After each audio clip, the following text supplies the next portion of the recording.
2 Corinthians 12. It is not expedient for me doubtless to glory. I will come to visions and revelations of the Lord. I knew a man in Christ above 14 years ago, whether in the body, I cannot tell, or whether out of the body, I cannot tell, God know it, such an one caught up to the third heaven. And I knew such a man, whether in the body, or out of the body, I cannot tell, God know it. How that he was caught up into paradise, and heard unspeakable words, which it is not lawful for a man to utter. Of such an one will I glory, yet of myself I will not glory, but in mine infirmities. For though I would desire to glory, I shall not be a fool, for I will say the truth, but now I forbear, lest any man should think of me above that which he seeth me to be, or that he heareth of me.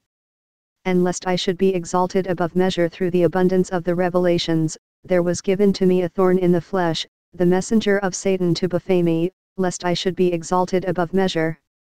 For this thing I besought the Lord thrice, that it might depart from me. And he said unto me, My grace is sufficient for thee, for my strength is made perfect in weakness. Most gladly therefore will I rather glory in my infirmities, that the power of Christ may rest upon me. Therefore I take pleasure in infirmities, in reproaches, in necessities, in persecutions, in distresses for Christ's sake, for when I am weak, then am I strong. I am become a fool in glorying, ye have compelled me, for I ought to have been commended of you, for in nothing am I behind the very chiefest apostles, though I be nothing. Truly the signs of an apostle were wrought among you in all patience, in signs and wonders, and mighty deeds. For what is it wherein ye were inferior to other churches, except it be that I myself was not burdensome to you? Forgive me this wrong.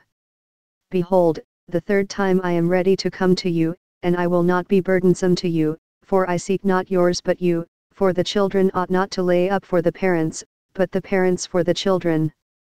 And I will very gladly spend and be spent for you, though the more abundantly I love you, the less I be loved. But be it so, I did not burden you, nevertheless, being crafty, I caught you with guile.